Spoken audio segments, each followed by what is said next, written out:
برادران ملت اسلامیہ، السلام علیکم ورحمۃ اللہ وبرکاتہ۔ الحمد للہ وکفا وسلام علی حبیبہ المصطفیٰ، اما بعد فاعوذ باللہ من الشیطان الرجیم، بسم اللہ الرحمن الرحیم۔ وَأَمَّا مَنْ خَافَ مَقَامَ رَبِّهِ وَنَهَى النَّفْسَ عَنِ الْهَوَىٰ فَإِنَّ الْجَنَّةَ هِيَ الْمَأْوَىٰ، صدق اللہ مولانا العظیم۔ بارگاہ رسالت معاذ صلی اللہ علیہ وسلم میں درود پاک کا ہدیہ پیش کریں۔ اللہم صلی علی سیدنا و مولانا محمد معدن الجود والکرم وآلہ واصحابہ الکرام وابنہ الکریم وبارک وسلم صلاة دائمة سرمدا ابدا۔ عزیزان گرامی وقار، آج بڑی خوشی و مسرت کا دن ہے کہ یہ مقدس گھر مسجد پاک ایک اللہ کے ولی سے منسوب مفتی اعظم ہند رضی اللہ تعالیٰ عنہ کی یادگار مسجد، جس کو کئی دنوں کی محنت شاقہ کے بعد سجا سنوار کر کے دلہن بنا دیا گیا ہے، اور ہم اپنی تیاریوں میں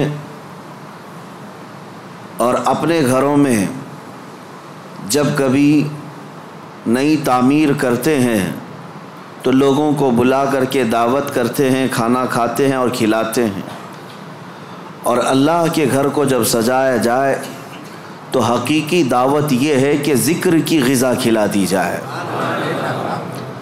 اللہ رب العزت کے ذکر سے مسجدوں میں بھر جاتی ہیں اور ان کا حق ادا ہوتا ہے، کیونکہ مساجد ذکر اللہ کے لیے ہی ہیں۔ قرآن میں اللہ فرماتا ہے وَمَنْ أَظْلَمُ مِمَّنْ مَنَعَ مَسَاجِدَ اللَّهِ أَنْ يُذْكَرَ فِيهَا اسْمُهُ۔ اس سے بڑا ظالم آدمی کون ہے جو اللہ کی مسجدوں میں اس کا ذکر کرنے سے روکتا ہے؟ وہ سب سے بڑا ظالم ہے، اللہ کی مسجدوں میں اسی کا ذکر کرنے سے روکتا ہے، یعنی ذکر کے لیے مسجد ہے۔ میں سب سے پہلے مبارکبادی پیش کرتے ہوئے آگے بڑھتا ہوں، آج چونکہ ہماری بڑے دنوں کے بعد یہ روحانی مجلس قائم ہے، آج ہمارے دلوں کے سکون اور قرار کا وقت ہے، ہماری آنکھوں کی ٹھنڈک وہ ذکر کی مجلس ہے، اور ہماری روح کی غذا وہ ذکر کی مجلس ہے۔ میں دیکھ رہا ہوں مجلس میں آج اکثر و بیشتر وہی چہرے نظر آ رہے ہیں جو مدینہ جامع مسجد میں ذکر کی مجلس میں ہوا کرتے تھے۔ وہ اس لیے موجود ہیں کہ بھوکے کو جب غذا مل جائے وہ اس علاقے میں پہنچ ہی جاتا ہے، اور ذکر کی عادت کھانے سے بھی زیادہ عزیز ہوا کرتی ہے۔ جو لوگ ان مجلسوں کے مسلسل حاضر باش رہے انہیں پتہ ہے کہ ان مجالس سے ہمارے دلوں میں کیسا قرار آتا ہے، کیسا اطمینان اور کیسا سکون ملتا ہے۔ آج کی اس مسجد پاک کو، یقیناً مسجدیں نماز سے آباد ہوتی ہیں، کسی نماز کی امامت کے بعد یہ مسجد کی دوبارہ یعنی تعمیر نو کے بعد مزین کرنے کے بعد افتتاح ہو جاتی ہیں، لیکن میں شکر گزار ہوں اہل محلہ کا اور ذمہ داران مسجد کا کہ سجا کر کے انہوں نے 4 چاند لگا دیے ذکر کی مجلس کا قیام کر کے، اور اللہ کریم اس مجلس کو سدا قائم رکھے۔ میرے عزیزو، میں نے قرآن عظیم کی ایک آیت تلاوت کی جو ہمارے ذکر کی مجالس میں خاص درس ہوا کرتا تھا، جلسوں میں بیان ہوتا ہے اور بھی دیگر جگہ پر تقریریں ہوتی ہیں، لیکن مجھے اندازہ ہے ذکر کی مجلس میں جو روحانیت ہوتی ہے وہ دلوں کے اندر اترتی ہے، اور ایک ایسا سما ہوتا ہے جس میں ہزاروں لوگ اپنے گزشتہ زندگیوں کی خرابیوں سے توبہ ضرور کر لیتے ہیں۔ قرآن کی ایک آیت میں نے پڑھی، اللہ فرماتا ہے وَأَمَّا مَنْ خَافَ مَقَامَ رَبِّهِ وَنَهَى النَّفْسَ عَنِ الْهَوَىٰ،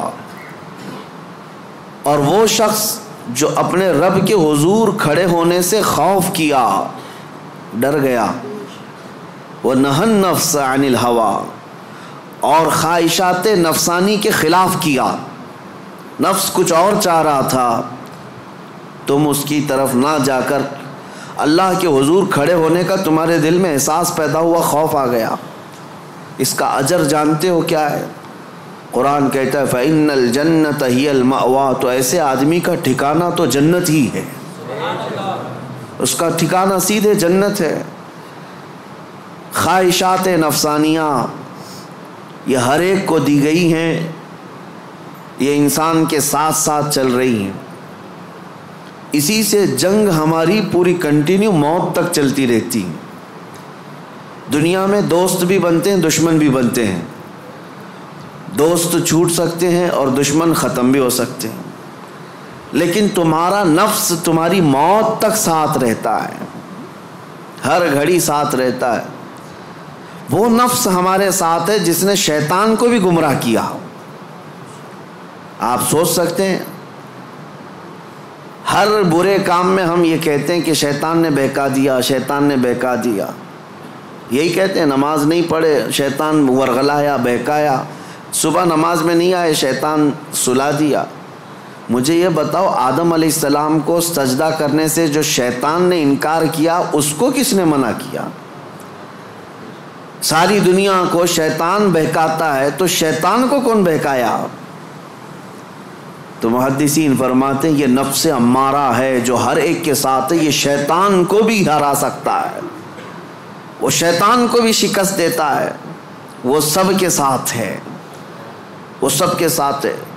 اس نفس کو، اس خواہشات کو اگر کوئی چیز دنیا میں کنٹرول کر سکتی ہے تو وہ صرف ذکر اللہ ہے، اللہ کا ذکر اسے قابو میں رکھ سکتا ہے۔ باقی اس قدر خطرناک ہے خواہشات نفسانیہ کہ بعض لوگ یہ سمجھتے ہیں کہ جوانی ختم ہونے کے بعد بڑھاپے میں کوئی خواہش نہیں ہوتی، بلکہ بہت سارے بوڑھوں کو زنا کرتے ہوئے دیکھا گیا۔ اور میرے آقا صلی اللہ علیہ وسلم فرماتے ہیں روئے زمین کے سب سے بدترین لوگ ہوں گے وہ جن کی طرف قیامت کے دن اللہ نظر بھی نہیں فرمائے گا۔ کچھ لوگوں کے بارے میں حدیث میں ہے قیامت کے دن رب تعالیٰ ان کی طرف نظر بھی نہیں فرمائے گا۔ یہ کون لوگ ہیں جو بڑھاپے میں بھی جا کر گناہ نہ چھوڑ سکے؟ اور وہ کون سے بوڑھے ہیں جو بڑھاپے میں بھی نہیں چھوٹ سکے ان سے گناہ؟ یہ وہی لوگ ہیں جو خواہشات نفسانی کے غلام تھے۔ مولا علی کرم اللہ وجہہ الکریم فرماتے ہیں اللہ نے ہر ایک کے ساتھ نفس بھی دیا، عقل بھی دیا۔ نفس کیا ہے؟ تمہارے خواہشات، اور عقل تمہیں فیصلہ کر کے بتاتی ہے۔ لیکن حضرت علی کرم اللہ وجہہ الکریم فرماتے ہیں جس کا نفس عقل پر غالب آ گیا اس آدمی سے زندگی میں کبھی خیر نہیں ہوگی، وہ کوئی صحیح فیصلہ نہیں لے سکے گا۔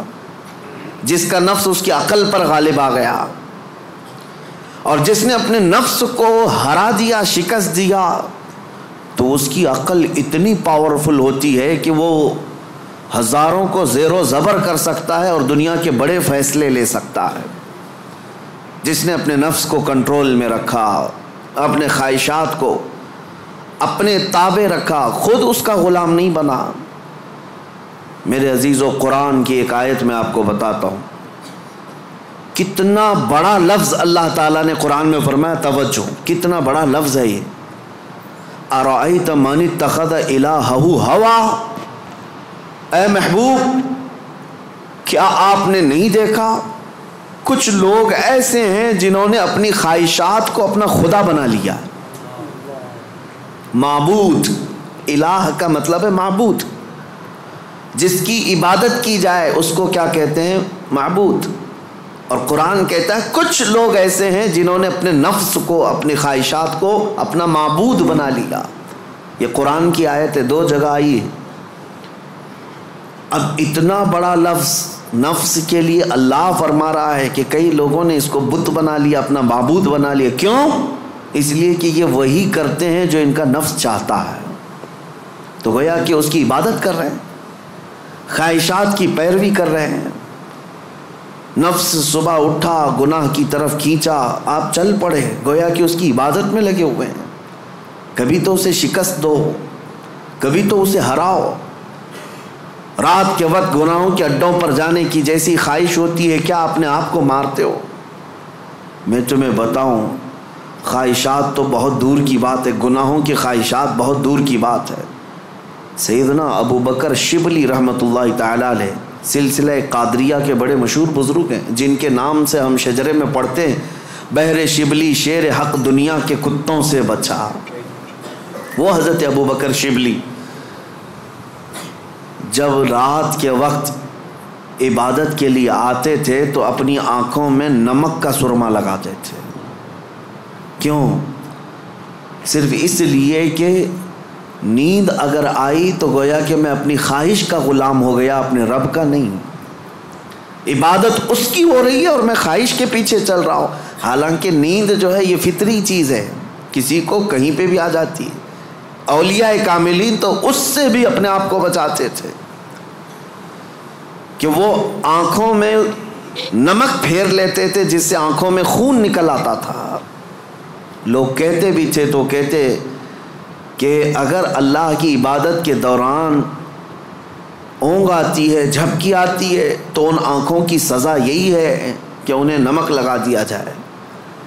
اور حضرت شاہ مینا رحمۃ اللہ علیہ لکھنؤ میں آرام فرما ہے، حضرت شاہ مینا، ان کا حال تو یہ تھا کہ جب رات کو عبادت کے لیے کھڑے ہوتے تو ایک اونچی دیوار پر وہاں کھڑے ہو کر نماز پڑھتے، ادھر بھی کھائی ہے ادھر بھی کھائی ہے، کھڑے رہتے۔ لوگ کہتے کہ نماز پڑھنے کے لیے اتنی جگہ ہے، اس دیوار پر کیوں جا کر نماز پڑھتے؟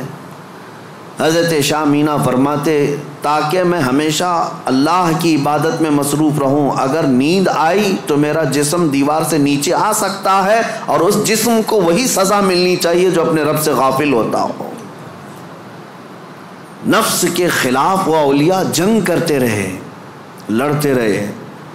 سب سے بڑی خطرناک چیز آج ہمارے ساتھ جو چل رہی وہ ہمارے خواہشات ہیں، اور میرے آقا صلی اللہ علیہ وسلم ارشاد فرماتے ہیں لا یؤمن احدکم حتی یکون ہواہ تبعا لما جئت بہ، تم میں سے اس وقت تک کوئی مومن نہیں ہو سکتا جب تک اپنی خواہشات کو میری مرضی کے حوالے نہیں کرے گا۔ تم ویسا جب تک نہیں کرو گے جیسا رسول اللہ چاہیں تب تک تم مومن نہیں ہو۔ تم وہ کرتے ہو جیسا تم چاہتے ہو، تمہاری مرضی، تمہاری خوشی، تمہیں جو اچھا لگا وہ کرنے لگے۔ یہ مومن کامل کی علامت نہیں۔ مومن کامل وہ ہے جو اپنی زندگی میں وہ کرے جو رسول پسند کرے، ان کی مرضی کے مطابق۔ میرے عزیزو، خواہشات یہ لامتناہی سلسلہ ہے، نہ ختم ہونے والا سلسلہ ہے۔ کسی بھی خواہش کا کوئی اینڈ نہیں ہے، کر کے دیکھ لو۔ تمہیں اگر دولت کی خواہش پریشان کرتی ہے تو کماؤ کماؤ کماؤ، کہاں تک جاؤ گے؟ کبھی بھی پیٹ نہیں بھر سکتا۔ نبی پاک صلی اللہ علیہ وسلم ارشاد فرماتے ہیں قبر کی مٹی ہی اس کا پیٹ بھر سکتی ہے۔ کسی بھی خواہش کا اینڈ نہیں ہے دنیا میں۔ جو خواہشات ہیں، مال کی خواہش، میں یہ نہیں کہہ رہا کہ کسی کو مال کمانا ہی نہیں چاہیے، ارے میاں زندگی گزارنے کے لیے ہر ایک کو کمانا ہے، ہر ایک کو کمانا ہے، لیکن میں جس چیز کی مذمت کر رہا ہوں غلام بن کر کے پیچھے بھاگنا۔ جیسے فارسی میں کہا گیا ہے خوردن برائے زندگی اس نہ کہ زندگی برائے خوردن۔ کھانا جو ہے تمہاری زندگی کے لیے ہے، پوری زندگی کھانے کے لیے نہیں ہے۔ فرق دونوں میں سمجھ رہے آپ؟ مال تمہاری زندگی گزارنے کے لیے ضروری ہے، لیکن پوری زندگی مال کے لیے نہیں ہے۔ لیکن خواہشات کبھی ختم نہیں ہوتی۔ شہوت کی خواہشات، نفس جیسے جنسی عمل کے ذریعے سے اپنے جسم کو سکون پہنچانے کی کوشش کرتا ہے، وہ خواہشات بھی کبھی ختم نہیں ہوتی، کبھی ختم نہیں ہوتی۔ اگر اس نے اپنے اس گھوڑے کو، نفس کے گھوڑے کو آزاد چھوڑ دیا تو وہ کہیں پر بھی اس کی خواہشات جا کر رکتی نہیں. نہ وہ ایک عورت پر صبر کر سکتا ہے، نہ 10 عورتوں پر، نہ 100 عورتوں پر. اگر اس نے اپنے خواہشات کے اس گھوڑے کی لگام نہیں پکڑی تو کہیں اینڈ نہیں ہے اس کا، کہیں اینڈ نہیں ہے. مرنے کے وقت بھی یہ خواہشات اسے گناہ کی طرف لے جا سکتی ہیں. یہ شرمگاہ کی خواہشات اور زبان کی جو خواہشات ہیں، چٹکارا جس کو کہتے ہیں، لذت، اس کا بھی کوئی اینڈ نہیں.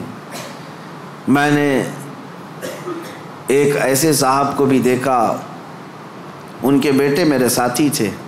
وہ تو مذاق میں کہتے تھے کہ ان کے باپ ICU میں تھے. جس دن ان کا انتقال ہونا تھا اس دن بھی وہ بریانی منگوا رہے تھے ICU میں. تو یہ تو ایک نارمل سی بات تھی، ہنس کر کے وہ کہہ رہے تھے، لیکن وجہ یہ تھی کہ وہ ایڈکٹ تھے بریانی کے، کھانے کے، گوشت کے. تو ایک لمٹ ہوتی ہے کسی آدمی کی، لیکن اگر اس نے خواہشات کو آزاد چھوڑا تو وہ کہیں پر بھی جا کر نہیں رک سکتا. نہ ICU، نہ آپریشن، نہ کوئی چیز، اسے کوئی چیز نہیں روک سکتی سوائے موت کے. موت آنے تک وہ اپنی خواہشات میں ڈوبا رہے گا، ڈوبا رہے گا. خواہشات ایک سمندر ہے، وہ ختم نہیں ہوتا کبھی. اسی لیے میرے عزیزو، جتنا کم ہو سکے سمیٹ لو اپنے آپ کو. دنیا تمہیں ہاتھ پاؤں مارنے سے کتنی مل سکتی ہے مجھے بتاؤ. تم زیادہ سے زیادہ کس قدر اپنے آپ کو دنیا میں خوش رکھ سکتے ہو ان خواہشات کو پورا کر کے؟ کبھی نہیں. گناہوں میں یہ تمہیں ایسا برباد کر کے رکھیں گی خواہشات کہ تمہارے جسم مفلوج ہو جائیں گے. ایک دن موت کا وقت آئے گا، سارے درد تمہارے نکل رہے ہوں گے. دنیا سے جا رہے ہوں گے لیکن ہزاروں داغ چھوڑ کر جا رہے ہوں گے زمین پر، اور اسی زمین میں دفن ہونا ہے. اس لیے اللہ نے قرآن میں فرمایا اپنے رسول سے، اے محبوب کیا آپ نے نہیں دیکھا کچھ لوگ وہ ہیں جو اپنے خواہشات کو اپنا معبود بنا لیا ہے، اپنا خدا بنا لیا ہے، اس کی پیروی کرتے ہیں. اب کرنا کیا چاہیے؟ ان خواہشات کا قتل جتنا ہو سکے اس کے خلاف جانا ہوگا. ظاہر سی بات ہے، یہ رات کے وقت ذکر کی طبیعت کس کی چاہتی ہے؟ وہ لوگ جن پر اللہ فضل فرمائے، ورنہ اکثر کا جسم آرام چاہتا ہے، دنیا کی طرف جسم کھینچتا ہے، لیکن تم نے اس کو ٹھکرایا اور اللہ کے ذکر کو اپنایا. یہ آپ نے اپنے خواہشات کے خلاف کیا ہے. اس کے اجر میں کیا ہے؟ سیدھے قرآن کہتا ہے جنت اس کا ٹھکانہ ہے، جنت اس کا ٹھکانہ ہے. حضور پاک صلی اللہ تعالیٰ علیہ وسلم فرماتے ہیں، جانتے ہو اپنے صحابہ سے اللہ کو سب سے زیادہ پسندیدہ چیزیں کیا ہیں؟ اللہ سب سے زیادہ کیا چیز پسند کرتا ہے بندوں میں؟ اس میں حدیث پاک میں ہے، ننگوں کو کپڑا پہنانا، بھوکوں کو کھانا کھلانا، یہ اللہ کو بہت پسند ہے. لیکن ایک اور چیز ہے، رب تعالیٰ فرماتا ہے جب دنیا سو رہی ہو اور تم کھڑے ہو جاؤ اللہ کی بارگاہ میں، یہ اس کو اتنا پسند ہے رب تبارک و تعالیٰ کو. سارے عمل میں، ساری اداؤں میں اسے پسند ہے. کیوں؟ خالص بندہ رب کے لیے کھڑا ہوا ہے، ساری خواہشات کو چھوڑ کر کے، خواہشات کو چھوڑ کر. اب آؤ، جن لوگوں نے خواہشات کی پیروی کی ان کی ایک چھوٹی چند مثالیں میں آپ کے سامنے رکھتا ہوں. ایسی ہلاکت کہ سب کچھ ختم ہو جاتا ہے. میرے عزیزو، سلطان الاولیاء سیدنا غوث اعظم جیلانی بغدادی رضی اللہ تعالیٰ عنہ ارشاد فرماتے ہیں، جس شخص کو اپنی خواہشات پر قابو نہیں، اس کا نفس اسے کفر تک لے جا سکتا ہے، اس کا نفس اسے شرک تک لے جا سکتا ہے اور اسے کافر بنا کر دنیا سے لے جائے گا. ایسے حالات بھی ہم نے دیکھے. خواہشات نے انسان کو کافر بھی بنا دیا. کبھی مال کی خواہش، کبھی عورت کی خواہش، کبھی کسی اور چیز کی خواہش. اللہ اکبر، وہ صحابہ کیسے تھے جنہوں نے اپنی ساری خواہشات کو میرے مصطفیٰ کی مرضی پر قربان کر دیا تھا. ہر چیز کو قربان کیا تھا، ہر چیز کو قربان کیا. آؤ میں تمہیں وہ بات بتا دوں جو سیدنا ابراہیم علیہ الصلاۃ والتسلیم کے متعلق قرآن میں آیا ہے۔ وَإِذْ قَالَ إِبْرَاهِيمُ رَبِّ أَرِنِي كَيْفَ تُحْيِي الْمَوْتَىٰ قَالَ أَوَلَمْ تُؤْمِنْ قَالَ بَلَىٰ وَلَٰكِنْ لِيَطْمَئِنَّ قَلْبِي قَالَ فَخُذْ أَرْبَعَةً مِّنَ الطَّيْرِ فَاصْرُهُنَّ إِلَيْكَ ثُمَّ اجْعَلْ عَلَىٰ كُلِّ جَبَلٍ مِّنْهُنَّ جُزْءًا ثُمَّ ادْعُهُنَّ يَأْتِينَكَ سَعْيًا۔ قرآن کہتا ہے ابراہیم علیہ السلام نے ایک بار اللہ کی بارگاہ میں ذکر کیا کہ مولا تو مرے ہوئے لوگوں کو دوبارہ کیسے زندہ کرتا ہے؟ اللہ نے پوچھا کیا ابراہیم تمہیں اس بات پر یقین نہیں ہے؟ عرض کیا مولا یقین ہے لیکن آنکھوں سے دیکھنا چاہتا ہوں، تو مردے زندہ کیسے کرتا ہے؟ رب تعالیٰ نے فرمایا 4 پرندے لے لو، ان کو ذبح کرو، ان کا گوشت پورا قیمہ بنا کر مکس کر لو، اور 4 پہاڑوں پر تھوڑا تھوڑا سب کا گوشت رکھ کر کے آؤ، اور پھر ان پرندوں کے نام لے کر پکارو، وہ اڑتے ہوئے آئیں گے۔ حضرت ابراہیم علیہ السلام نے 4 پرندے لیے، ایک کوا، ایک مرغا، ایک کبوتر اور ایک مور۔ ان 4 پرندوں کا ذکر ہے، کوا، کبوتر، مرغا، مور۔ یہ 4 پرندے ذبح کیے، سب کا گوشت مکس کیا اور 4 پہاڑوں پر رکھ کر آئے اپنی جگہ پر۔ ان کی سب کی منڈیاں ان کے پاس تھیں، سر ان کے پاس تھے۔ پکارا ان پرندوں کا نام لے کر، ہوا میں وہ قیمہ اڑتا گیا، اپنے اپنے جسم سے ملتا گیا اور آ کر اپنے اپنے سر سے جڑ کر پورا پرندہ بنا۔ قرآن پاک میں یہ ہے واقعہ۔ سبع سنابل شریف میں میر عبد الواحد بلگرامی رحمۃ اللہ علیہ اس واقعے کو لکھ کر کے اب ارشاد فرماتے ہیں، کیا کبھی تم نے یہ سوچا کہ ابراہیم علیہ السلام نے وہ 4 پرندے کیوں لیے؟ کون سے؟ کوا، کبوتر، مرغا، مور۔ یہی 4 پرندے کیوں لیے؟ انہی کو ذبح کیوں کیا؟ اور رب تعالیٰ کی قدرت کا مشاہدہ کرنا تھا۔ مری ہوئی چیز کو زندہ دیکھنا، آنکھوں سے مشاہدہ کرنا، یہ معمولی چیز تو نہیں ہے۔ اللہ کی قدرت کو دیکھنا ہے اپنی آنکھوں سے۔ یہ دیکھنے کے لیے کیا کیا ابراہیم علیہ السلام نے؟ 4 چیزوں کو ذبح کیا، اور وہ 4 خاص پرندے ہیں۔ تو حضرت عبد الواحد بلگرامی فرماتے ہیں، چاروں پرندوں کی 4 خصوصیت ہے، چاروں پرندوں کی 4 خصوصیت۔ کوا، اس کی خصوصیت لالچ ہے۔ کوا لالچی بہت ہے، اس کا پیٹ کبھی بھرتا نہیں، کبھی پیٹ نہیں بھرتا، اس کے اندر لالچ زیادہ ہے۔ اور مرغا، مرغے کے اندر شہوت زیادہ ہے، مادہ کے لیے، اپنی عورتوں کے لیے شہوت بہت زیادہ ہے مرغے کے اندر۔ اور تیسرا کبوتر، کبوتر کے اندر دوستی کرنے کی عادت بہت ہے۔ سارے پرندوں میں جلدی دوستی یہی کرتا ہے، جلدی مانوس ہوتا ہے، فرینڈ بنانا، یہ کبوتر کی عادت ہے۔ چوتھا مور، مور کو اپنی خوبصورتی دکھانے کی خواہش بہت زیادہ ہے، نمائش، دکھاوے کی عادت اس کو بہت زیادہ ہے۔ جب 4 لوگ کھڑے ہوں گے اپنے پر کھول کر کے ناچتا رہے گا، اس کی خوبصورتی دیکھو۔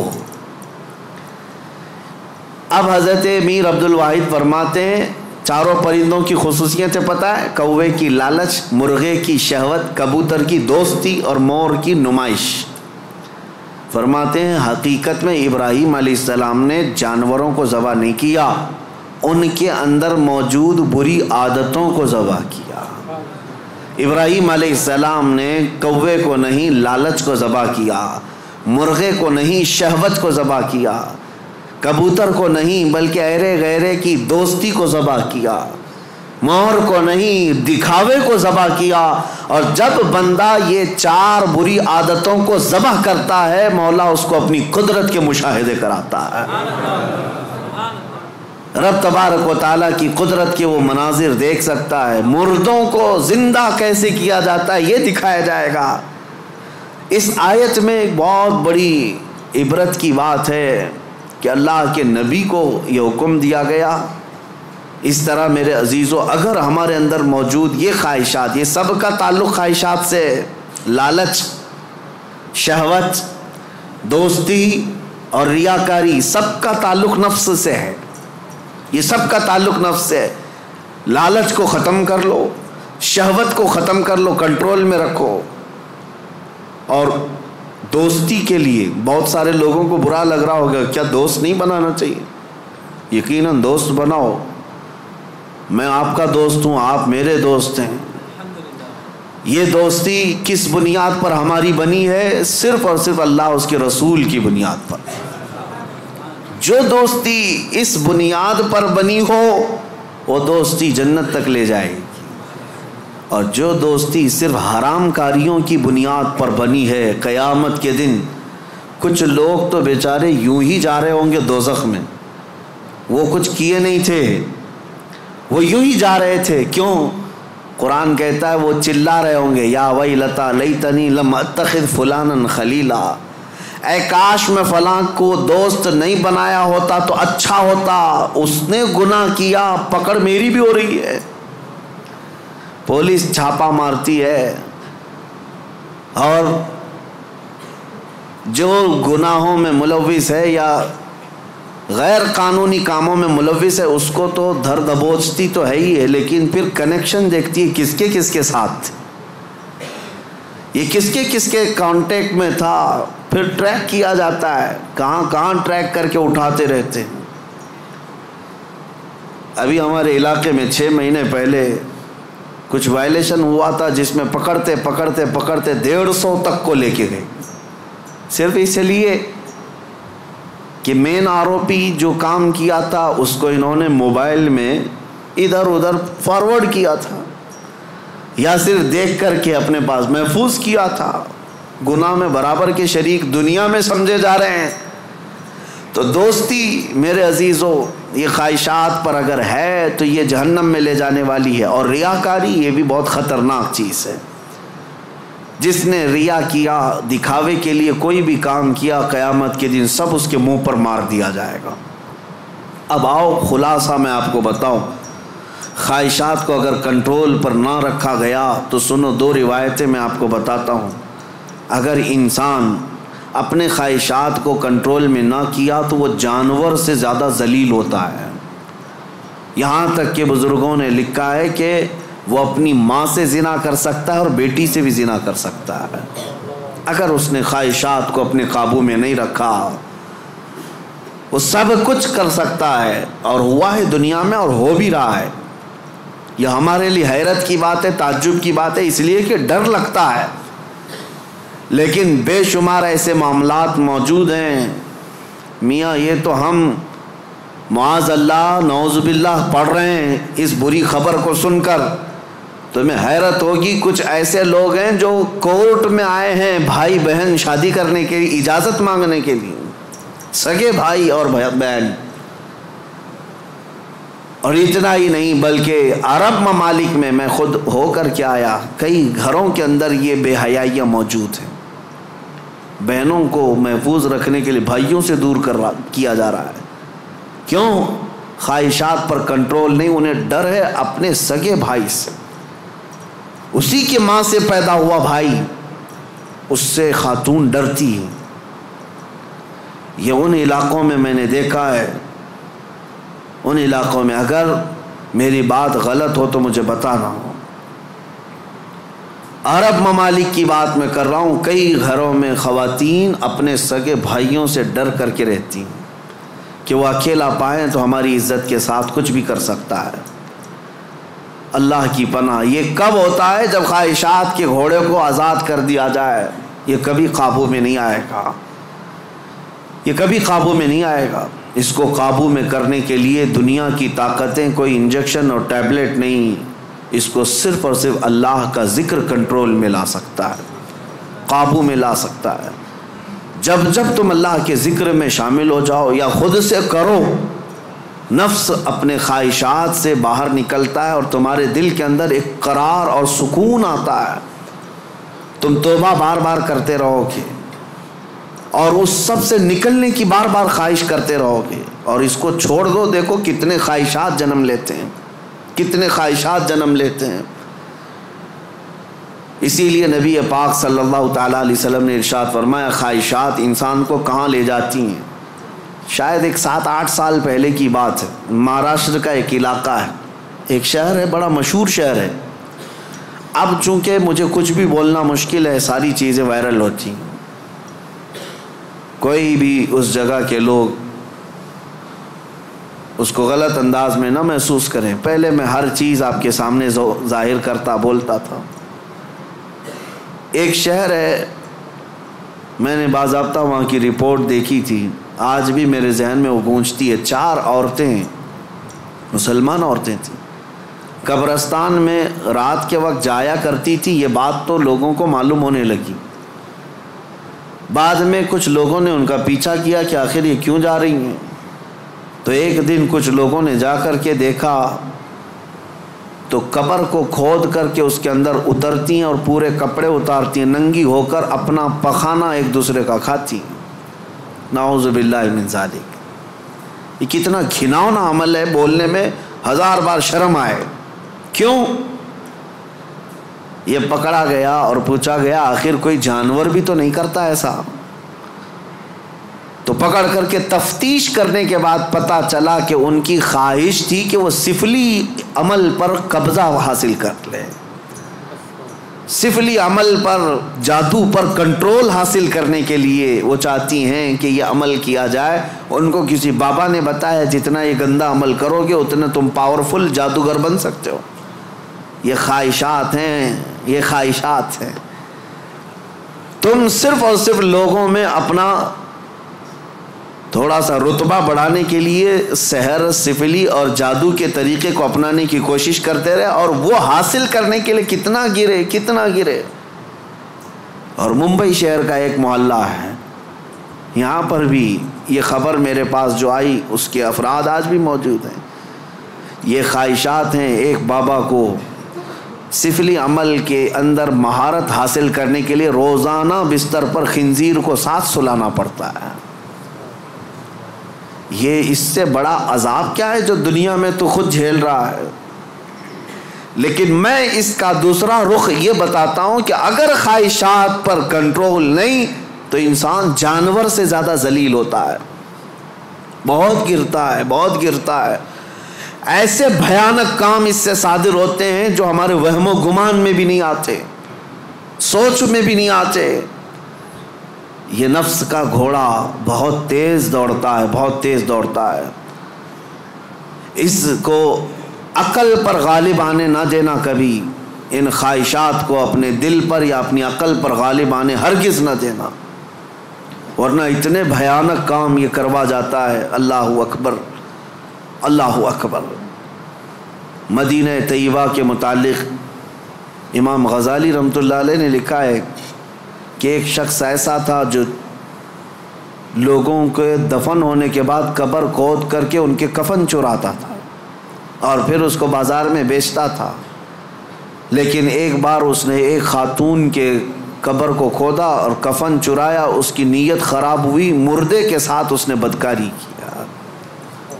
نعوذ باللہ من ذالک. میں یہ باتیں کیوں کہہ رہا ہوں؟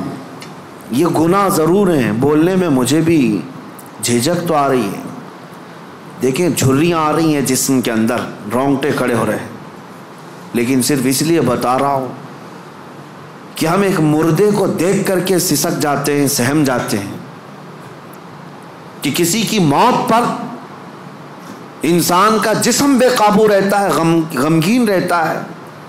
لیکن اگر ان حالات میں بھی موت کے بعد یا قبرستان میں جانے کے بعد بھی کوئی انسان ایسا کر سکتا ہو کہ قبر کو کھود کر کے اس کو ننگا کر دے مردے کو اور پھر اس کے ساتھ بدکاری کرے، یہ کون سی چیز وہاں تک لائی اس کو؟ یہ خواہشات، یہ وہ نفس امارہ، نفسانی خواہشات. اسی لیے مولا علی کرم اللہ وجہہ الکریم نے فرمایا جس کی خواہشات، جس کا نفس اس کی عقل پر غالب آ گیا، زندگی بھر اس سے کوئی خیر صادر نہیں ہوگا، کوئی اچھا کام اس سے نہیں نکل پائے گا. اپنی عقل پر ان خواہشات کو غالب آنے ہرگز مت دینا.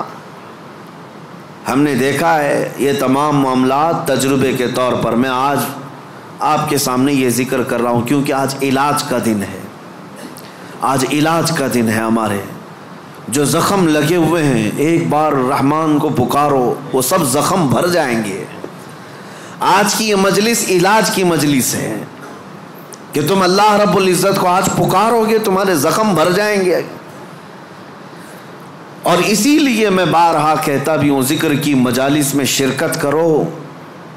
یہ اتنا تمہیں پاورفل بنا دیں گے, اتنا پاورفل کہ گناہوں سے خود بخود تمہیں نفرت پیدا ہو جائے, خواہشات پر کنٹرول تمہارا خود کا حاصل ہو جائے. ورنہ میں چیلنج کے ساتھ کہتا ہوں جاؤ دنیا میں گھوم پھر کر کے آنا, بڑے سے بڑے ڈاکٹر کے پاس وزٹ کر کے آؤ, بڑے سے بڑے حکیم کے پاس جا کر کے آؤ, کسی بڑے سائیکسٹرسٹ کے پاس جا کر کے آؤ, نفس کے متعلق اس سے کوئی علاج لے کر کے آؤ کہ میرا کنٹرول نہیں ہے. آپ مجھے کوئی گولی دے دو, کوئی معجون دے دو, کوئی انجیکشن دے دو. ہو سکتا ہے تمہیں نیند کی گولی تو دے دے, ہو سکتا ہے تمہیں وہ مکمل ختم کرنے کی دوا تو دے دے, لیکن تمہارے کنٹرول, خواہشات کو کنٹرول کرنے کی کوئی دوا یہ نہیں دے سکتے. اس کا کنٹرولنگ پاور جس نے پیدا کیا وہی دے سکتا ہے. اسی لیے میں آپ کو بتاؤں, اب تم اپنے نفس کے کنٹرول کے لیے کس سے مدد مانگو گے, کس سے مدد مانگو گے؟ سنو توجہ سے. اعوذ باللہ من الشیطان الرجیم پڑھتے ہیں آپ, اعوذ باللہ من الشیطان الرجیم, جس کا مطلب کیا ہے؟ میں اللہ کی پناہ مانگتا ہوں شیطان مردود سے, کہ اللہ مجھے بچا لے. کس سے؟ شیطان مردود سے مجھے بچا لے. یا آپ کس سے پناہ مانگ رہے, کس کی بارگاہ میں پناہ مانگ رہے ہیں؟ اللہ کی بارگاہ میں, کہ مولا تو مجھے پناہ دے دے. اس کے متعلق حکیم احمد یار خان نعیمی رحمۃ اللہ علیہ فرماتے ہیں, اس کی مثال یوں سمجھو, جیسے کسی کے ہاں آپ ملنے کے لیے گئے, اس نے گھر کے باہر کتا پال رکھا ہو حفاظت کے لیے یا کسی کام کے لیے, دشمنوں کے لیے یا کسی بھی غرض کے لیے کتا پال رکھا ہو, اور آپ گئے گھر کے باہر کھڑے, کتا بھونکنا شروع کر دیا, دروازے میں جا ہی نہیں پا رہے. آپ اس کتے کو کنٹرول کیسے کرو گے؟ آپ اپنے دوست کے گھر اندر جا رہے ہیں لیکن کتا باہر ہے, کتا جیسی قریب جاتے ہو بھونکتا ہے. اب آپ دروازے کے اندر جانا چاہتے ہیں تو اس کتے پر کنٹرول کیسے پاؤ گے؟ رسی ڈالو گے اسے, پتھر مارو گے, جتنا مارو گے اتنا اچھل کود کرے گا. اس کا سیدھا سا طریقہ یہ ہے, جس کا کتا ہے اسے بلاؤ. حکیم احمد یار خان نعیمی رحمۃ اللہ علیہ فرماتے اسی کو پکارو, بھائی ذرا باہر تو آ جاؤ. اور وہ جب آئے گا, مالک کو کتا اچھی طرح پہچانتا ہے, وہ اس کو کنٹرول میں کر دے گا. اس کو تھوڑا سا اپنی آواز میں ہٹا دے, سائڈ میں, کتا ہٹ جائے گا, دروازہ کھلا ہے, آ جاؤ. دوست اپنے دوست سے ملاقات کر لے گا, لیکن اس بیچ والے کتے کے کنٹرولنگ کے لیے کتے کے مالک کو ہی پکارنا ہوگا. اسی لیے حکیم احمد یار خان نعیمی رحمۃ اللہ علیہ فرماتے ہیں, نفس ایک کتا ہے جو تمہیں تمہارے رب کے دروازے پر جانے سے پہلے بھونکتا ہے, دروازے میں کھڑا ہو جاتا ہے, نہیں جانا مسجد, نہیں جانا اس ذکر پر, نہیں جانا ان محافل میں. اس کتے پر کنٹرولنگ کیسے حاصل ہوگا؟ فرمایا گیا اسی لیے تم اس کتے کے مالک رب ذوالجلال کو ہی پکارو. پیدا تو اسی نے کیا ہے, رب تبارک و تعالیٰ نے پیدا کیا ہے, اور وہی تمہیں اس پر قبضہ بھی دے گا. اسی کے متعلق فرمایا گیا, اللہ نے پہلے ہی قرآن پڑھنے سے پہلے حکم کیا دیا, یہ پڑھو اعوذ باللہ من الشیطان الرجیم, میں اللہ کی پناہ مانگتا ہوں شیطان مردود سے. آج ہم اسی لیے اس مسجد میں آئے بھی ہیں. میں نے نفس کے متعلق جو باتیں ذکر کی, یقیناً نفس نے بہتوں کو اندھا کر دیا, بہتوں کو برباد کیا, بہتوں کو گمراہ کیا, کئی کو کافر کیا. جو کفار و مشرکین ہیں نا, وہ صرف نفس کی سنتے ہیں, اگر حقیقت میں وہ تمام مشاہد اور مناظر میرے رب ذوالجلال کی قدرت کے نفس کو چھوڑ کر کے دیکھتے تو ایمان ضرور لاتے, ایمان ضرور لاتے. وہ نفس کی پیروی کر رہے ہیں اور نفس کی خواہشات لوگوں کو کافر بنائے رکھی ہے. وہ نہیں آ پاتے اس طرف۔ اب میں بات کو سمیٹتے ہوئے اس بارگاہ میں لے چلتا ہوں جس مصطفیٰ کریم نے نفس سے بچنے کے لیے اپنے صحابہ کی تربیت کیسے کی تھی۔ یقیناً وہ ماحول کو ہم دیکھتے ہیں، روح تڑپ جاتی ہے۔ سیدنا ابو بکر صدیق رضی اللہ تعالیٰ، اللہ اکبر، وقت کے خلیفہ ہیں، حضور پاک صلی اللہ علیہ وسلم کے بعد خلافت کے تخت پر، لیکن اپنے نفس کے خلاف کرنے کے لیے، خواہشات کے خلاف جانے کے لیے، کھانے پر کنٹرول، سونے پر کنٹرول، ہر چیز پر کنٹرول۔ اتنی غربت کا ماحول تھا کہ سارے صحابہ نے بیٹھ کر کے مشورہ کیا کہ خلیفہ کا کوئی وظیفہ جاری کریں، تنخواہ، ورنہ وہ بھوکے رہ جائیں گے۔ تو بیت المال سے ان کا وظیفہ جاری کیا گیا۔ اتنا تھا وظیفہ کہ اس سے ان کا صرف مہینے بھر کا گھر چلتا تھا، باقی کچھ بھی نہیں آتا تھا۔ ایک دن ان کی بیوی نے کہا کہ خلافت کے کاموں سے تھک جاتے ہو، کبھی گھی روٹی بھی تو کھا لیا کرو، کبھی گھی کھا لو، کبھی روٹی کھا لو، شہد کھا لو۔ حضرت ابوبکر صدیق نے کیا کہا جانتے ہیں؟ اتنے پیسے کہاں ہیں کہ گھی اور شہد خرید سکوں؟ کون؟ خلیفۃ المسلمین۔ تو ان کی بیوی کہتی ہیں آپ مت گھبرائیں، میرے پاس ہے، میں دیتی ہوں، جائیے آپ گھی اور شہد خرید لائیے۔ کہا تمہارے پاس ہیں، لاؤ۔ بیوی لے آئی، ایک پوٹلی میں پیسے جمع تھے، کہا یہ لیجیے، آپ بازار جائیے، گھی اور شہد خرید لائیے۔ حضرت ابوبکر صدیق نے پوچھا اتنے پیسے تیرے پاس کہاں سے آئے؟ تو ان کی اہلیہ نے کہا جو ماہانہ وظیفہ آپ کا آتا ہے، تنخواہ آتی ہے، مہینہ بھر کا خرچہ چلاتی ہوں، تھوڑا تھوڑا بچا کر کے رکھتی ہوں کہ برے وقت میں کام آ جائے۔ حضرت ابوبکر صدیق نے وہ پوری پوٹلی اٹھائی اور لے جا کر کے بیت المال میں جمع کیا اور کہا یہ میری ضرورت سے زیادہ آتا ہے، اسی لیے میرے گھر میں بچ جا رہا ہے، آج سے میرا وظیفہ کم کر دو۔ خواہشات کے خلاف کھڑے ہونے والوں میں پوری دنیا میں اگر کوئی مثال ہے تو صرف رسول اللہ کے صحابہ کی مثال ہے، صرف رسول اللہ کے صحابہ۔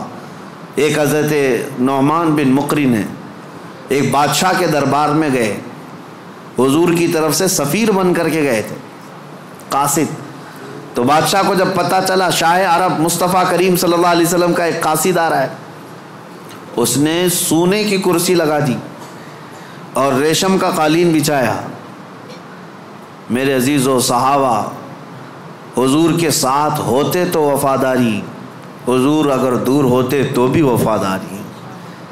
اس مجمع میں گئے جہاں پورے کے پورے اغیار ہیں، کوئی مسلمان نہیں تھا، تو اپنی تلوار سے وہ قالین پھاڑتے ہوئے چلے گئے، ہٹا دیا، اور کرسی جو سونے کی تھی اس کو پاؤں سے مار کر گرا دیا، کہا میرے لیے عام سی کرسی لاؤ۔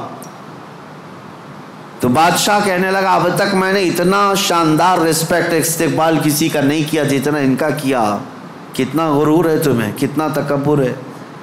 حضرت نعمان نے کہا غرور و تکبر ہم میں نہیں تم میں ہے، غرور و تکبر کی وجہ سے نہیں۔ میرے مصطفیٰ کریم صلی اللہ علیہ وسلم نے فرمایا ریشم کا استعمال مرد کے لیے حرام ہے، سونے کا استعمال مرد کے لیے حرام ہے، اور جو میرے مصطفیٰ نے حرام فرمایا پوری دنیا میرے پاس لا کر رکھو، میں ٹھوکر ماروں گا۔ یہ ہے خواہشات کے خلاف کھڑا ہونا، ورنہ ہوتا کیا ہے، دنیا نہیں دیکھ رہی، ہمارا ماحول نہیں ہے، چلو کمپرومائز کر لو، آج یہاں مل رہا ہے۔ کچھ لوگ تو یہی سوچ کر کے ایسی محفلوں میں جا کر بیٹھتے ہیں جن محفلوں میں بیٹھنا ایک غلام رسول کو کبھی زیب نہیں دیتا۔ شرابیوں کی محفل میں بیٹھ گئے، کبابیوں کی محفل میں بیٹھ گئے، تمہارا کام نہ اصلاح کا ہے نہ تبلیغ کا ہے، پھر بھی جا کر کے ایسوں کے درمیان بیٹھ گئے، کیوں؟ کوئی دیکھ تھوڑی نہ رہا ہے، کوئی دیکھ تھوڑی نہ رہا ہے۔ اور کبھی کن کفار و مشرکین کے بیچوں بیچ بیٹھ گئے گپیں لگاتے ہوئے، اور پھر یہ سوچتے کوئی دیکھ تھوڑی نہ رہا ہے، بیٹھا تو بیٹھا لیکن ان کی حرکتیں بھی کرنے لگ گئے۔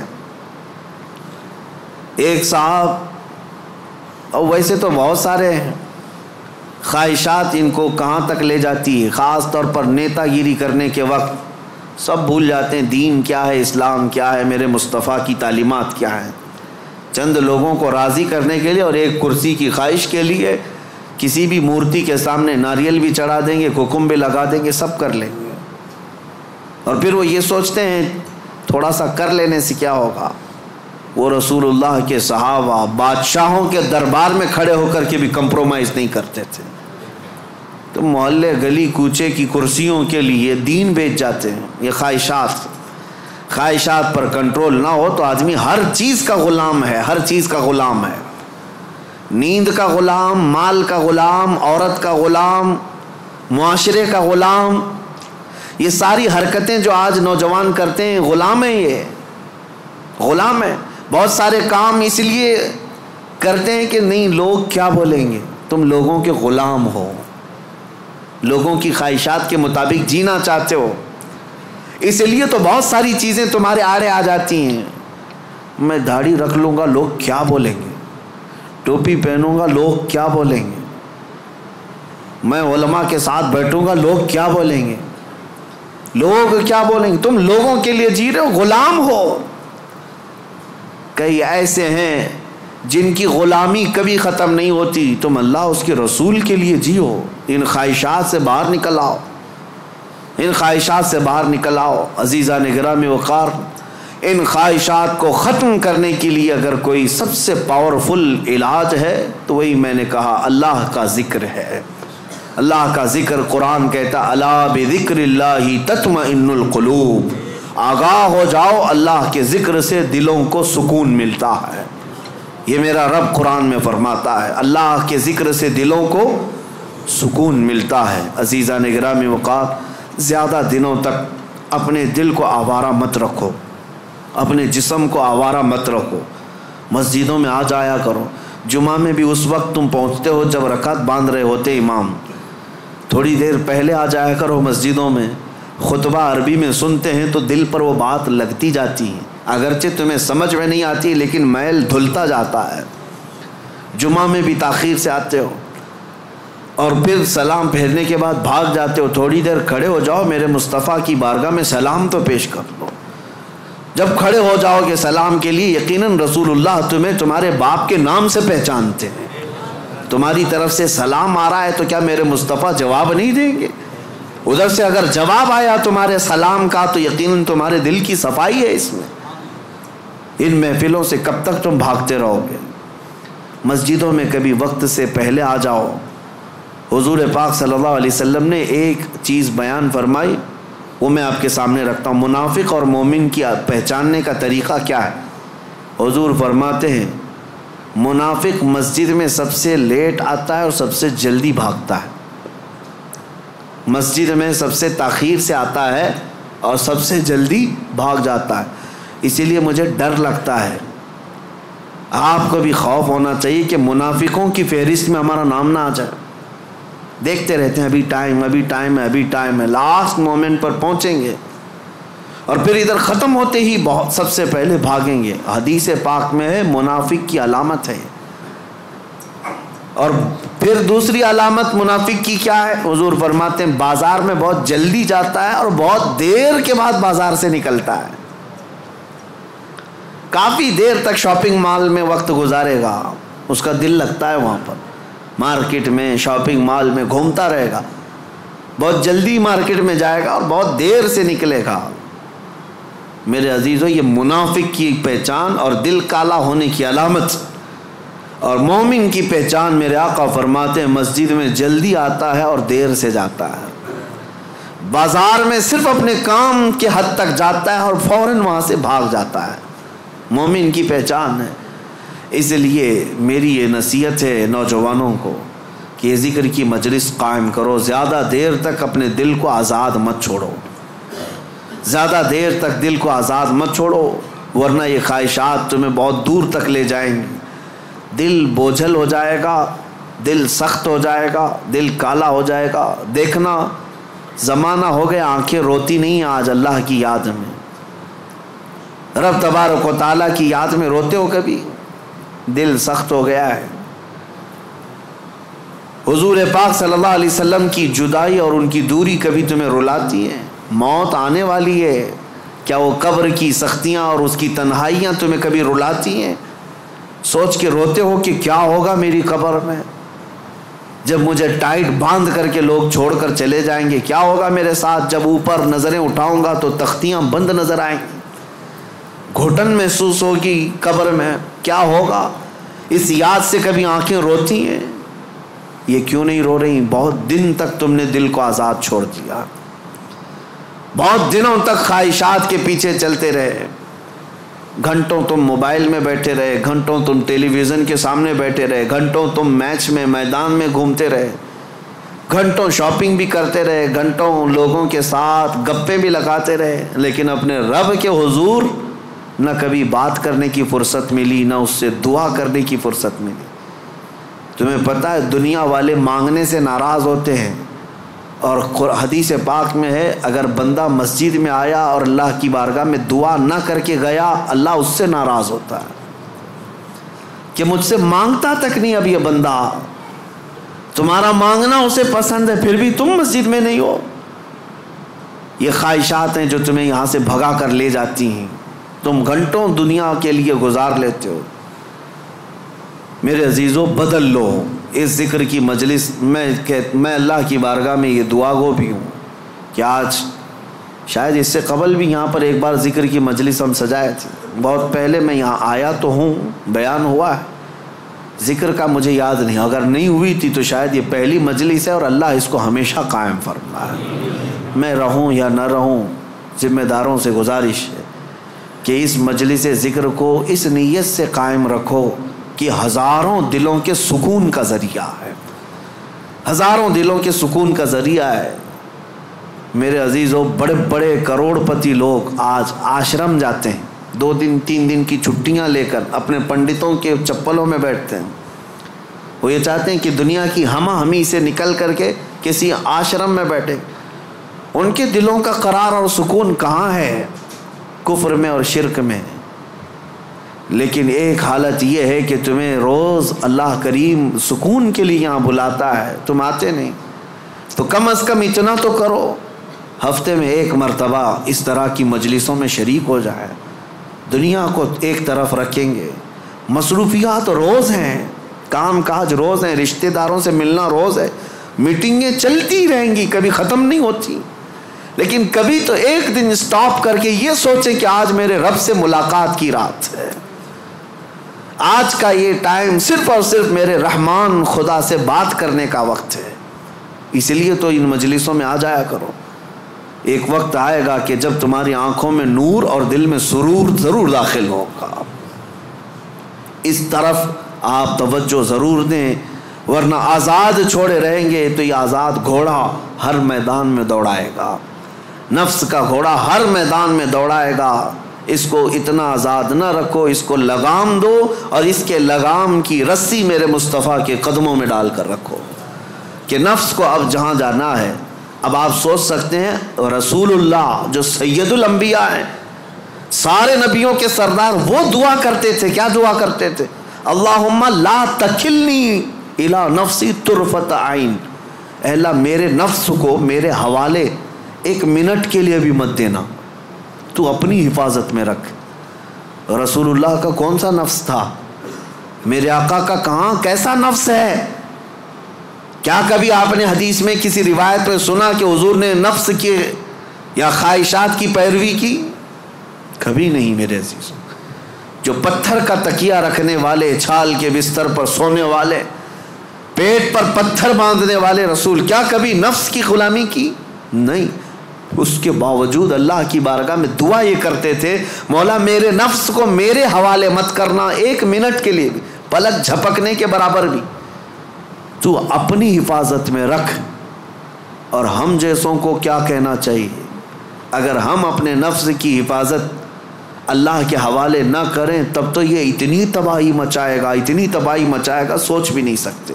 آؤ آج ذکر کی مجلس ہے، ہم اپنے نفس کو، اپنی خواہشات کو رحمان کے حوالے کرتے ہیں اور عہد کرتے ہیں دل میں کہ مولا میں آج توبہ کے لیے آیا ہوں، توبہ کے لیے آیا ہوں۔ مجھے ایک محفل یاد ہے، ایک بندہ جو کافی دنوں تک کئی الگ الگ قسم کے کاموں میں مصروف تھا، ہماری ذکر کی مجلس شروع ہوئی، ذکر کی مجلس میں آیا اور ذکر کی مجلس میں جب پہلے ہمارے ہاں بدھ کے دن ذکر ہوتا اور جمعرات کو روزہ رکھتے. اتفاق ایسا ہوا کہ ابھی نیا نیا ذکر میں آ کر توبہ کیا تھا، 2 دنوں کے بعد انتقال ہو گیا. لیکن اس بات کی خوشی تھی کہ لوگ یہ کہتے کہ زندگی میں اتنی برائیاں، بہت ساری چیزیں ہم نے دیکھی تھی، سوچتے تھے کہ کبھی یہ نہیں سدھرے گا، بہت بے حیا ہو گیا ہے. لیکن یہ کس کو معلوم تھا کہ اس کی موت کو ابھی 4 دن بچے ہیں، اس سے پہلے وہ ذکر کی مجلس میں آیا ہے اور توبہ کر کے اب رب تعالیٰ کے حضور جانا چاہتا ہے. یہ میرے مولا کا کتنا بڑا احسان ہے. اور ہم میں سے کسی کو نہیں معلوم ہماری زندگی کی آخری شام کب آنے والی ہے. ہم میں سے کسی کو نہیں معلوم کہ کل کا سورج ہمیں دیکھنا بھی ہے یا نہیں ہے. کاش رب تبارک و تعالی ہم غلاموں کے ساتھ بھی یہ احسان کرے کہ جب موت قریب آنے والی ہو وہ اپنی مجلس ذکر کا ہمیں مشتاق بنا دے اور ذکر زبانوں پر جاری رہے اور روح ہماری نکلتی رہے. جس کی دی ہوئی روح تھی اسی کا نام لیتے ہوئے اسی کے دربار میں جائیں تو میرے عزیزو زندگی وصول ہو گئی، زندگی وصول ہو گئی. لیکن کچھ کو تو دیکھا گیا برسوں نماز پڑھتے رہے، شیطان غالب آیا، نفس غالب آیا اور ایسی بے حیائیوں میں لگ گئے اور گناہوں پر ان کی موت آئی. یہ بھی ہے، میرے آقا نے فرمایا تقدیر کا لکھا غالب آ جاتا ہے. آخر وقت کس کا کس طرح سے آتا ہے پتہ نہیں.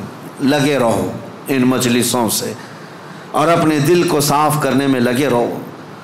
نبی پاک صلی اللہ علیہ وسلم کی بارگاہ میں عریضہ پیش کرتا ہوں، یا رسول اللہ تو جو چاہے تو میل میرے دل کے دھلے، حبیبی آقائی مولائی ملجائی، تو جو چاہے تو میل میرے دل کے دھلے کہ خدا دل نہیں کرتا کبھی میلا تیرا.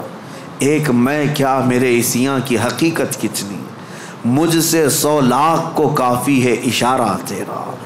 ایک بار وہ مصطفیٰ اشارہ کر دیں میرے ایک کے گناہ کتنے ہوں گے، لاکھوں لوگوں کے گناہوں کو اللہ تعالیٰ معاف فرمائے گا. آؤ آج ذکر کی مجلس ہے، اسی رقت کے ساتھ اپنے دلوں کی حضوری کے ساتھ رب کی بارگاہ میں حاضر ہونے کے احساس کے ساتھ مجلس ذکر میں کھڑے ہوتے ہیں اور نہایت ادب و احترام اور خلوص کے ساتھ مولا کریم کو مناتے ہیں تاکہ اس مسجد میں بھی برکتیں ہوں اور ہمارے دلوں میں بھی برکتیں داخل ہوں، ہمارے دلوں میں بھی برکتیں داخل ہوں. اور اس دل کو اتنا پاک کر لو کہ جیسے مسجد آج چمک رہی ہے تمہارا دل بھی اتنا چمکنے لگے. کیونکہ مولانا فرماتے ہیں، مولانا روم مثنوی شریف میں فرماتے ہیں کعبہ بنائے خلیل اطہر است، کعبہ بنائے خلیل اطہر است وہ دل گزرگاہ رب جلیل است. خانہ کعبہ جتنا عظیم ہے نا، وہ کیوں؟ حضرت مولانا فرماتے ہیں وہ تو ابراہیم علیہ السلام کی بنائی ہوئی عمارت ہے، لیکن تمہارے سینے میں جو دل ہے وہ رحمان کا گھر ہے، وہ رب تعالیٰ کی گزرگاہ ہے. قلب المؤمن عرش اللہ، مومن کا دل اللہ کا عرش ہے، اللہ کا عرش ہے. تو اسے اتنا پاک کرو جتنا مسجد کو پاک کیا ہے، جتنا مسجد کو چمکایا ہے اتنا ہی اپنے دل کو چمکاؤ. اور یہ دل اگر چمکے گا تو ماربل سے نہیں، جھومر سے نہیں، دل چمکے گا تو صرف اللہ کے ذکر سے چمکے گا. جب بندہ لا الہ الا اللہ کی ضرب لگاتا ہے اس کا دل چمکنے لگ جاتا ہے، میل اترتا ہے اور چمک پیدا ہوتی ہے. اور دل جب روشن ہوتا ہے تو جانتے ہیں کیا ہوتا ہے، خواہشات تو گئی، نفس تو گیا ایک طرف. جب دل چمکتا ہے تب پھر ہوتا یہ ہے کہ سامنے جو بھی آتا ہے اس کے دل میں کیا چل رہا ہے تمہارے دل میں وہ خیالات اللہ ڈال دیتا ہے. کیسے؟ آئینے کی طرح. ایک آئینہ میں لے کر کے کھڑا ہوں، سامنے جو بھی آئے گا اس آئینے میں نظر آئے گا کہ نہیں آئے گا، لیکن وہی لوہا لے کر کھڑا رہا ہوں کچھ نہیں پتا چلتا سامنے کون آیا کون نہیں. دل جب زیادہ چمکتا ہے ذکر سے، جو بھی آئے جیسا بھی آئے اس کا سارا کچا چٹھا تمہارے دل پر چھپ جاتا ہے. اسی لیے کہا گیا نا کہ علماء کے سامنے زبان سنبھال کر بات کرو، اولیاء کے سامنے دل سنبھال کر کے بات کرو. کیوں؟ تمہارے دلوں کے اندر کے حالات بھی ان سے مخفی نہیں ہوتے، چھپتے نہیں۔ کیوں نہیں چھپتے؟ اس لیے کہ انہوں نے دلوں کو اتنا پاک کیا، اتنا چمکایا ہے، جو سامنے آتا ہے اس کے سارے اعضاء، اس کے دل کے حالات ان کے دل پر چمکنے لگتے ہیں۔ اور صرف چمک ہی نہیں، اور ایک اس کا فائدہ ہے، دل جب چمکتا ہے اور ایک فائدہ ہے۔ کیا فائدہ ہے؟ تم نظر تو آتے ہو، جب میں شیشہ لے کر کھڑا رہوں گا تم نظر تو آتے ہو، لیکن ایک اور فائدہ ہے، اگر سورج چمک رہا ہے اور شیشے پر سورج کی روشنی آ رہی ہے تو یہ روشنی سیدھے کہاں پڑے گی؟ تمہارے چہرے پر پڑے گی، اور تمہارا چہرہ کالا ہو کہ جیسا ہو، لیکن اس آئینے کی اور اس شیشے کی روشنی سے تمہارا چہرہ بھی چمکنے لگے گا۔ یہی اولیاء کی مثال ہے کہ ان کے دل شیشے کی مانند چمک رہے ہوتے ہیں، اور آفتاب رسالت میرے مصطفیٰ کا سورج ان کے دل پر چمک رہا ہوتا ہے، اس کی روشنی اولیاء کے دلوں پر آتی ہے، اور جو قریب آتا ہے اس کا چہرہ بھی اس سے چمک جاتا ہے۔ جو قریب آتا ہے اس کا دل بھی چمکتا ہے، چہرہ بھی چمکتا ہے۔ صحبت کا اثر اسی لیے زیادہ اثر کرتا ہے، ان لوگوں کی صحبت میں وقت گزارو جن کا دل چمکتا ہے۔ اور اخیر میں اب دل کے چمکانے کے لیے دعا اعلیٰ حضرت نے ہمیں یہی سکھائی، بارگاہ مصطفیٰ میں چمک تجھ سے پاتے ہیں سب پانے والے، میرا دل بھی چمکا دے چمکانے والے، برستا نہیں دیکھ کر ابر رحمت، بدوں پر بھی برسا دے برسانے والے۔ وآخر دعوانا الحمدللہ رب العالمین۔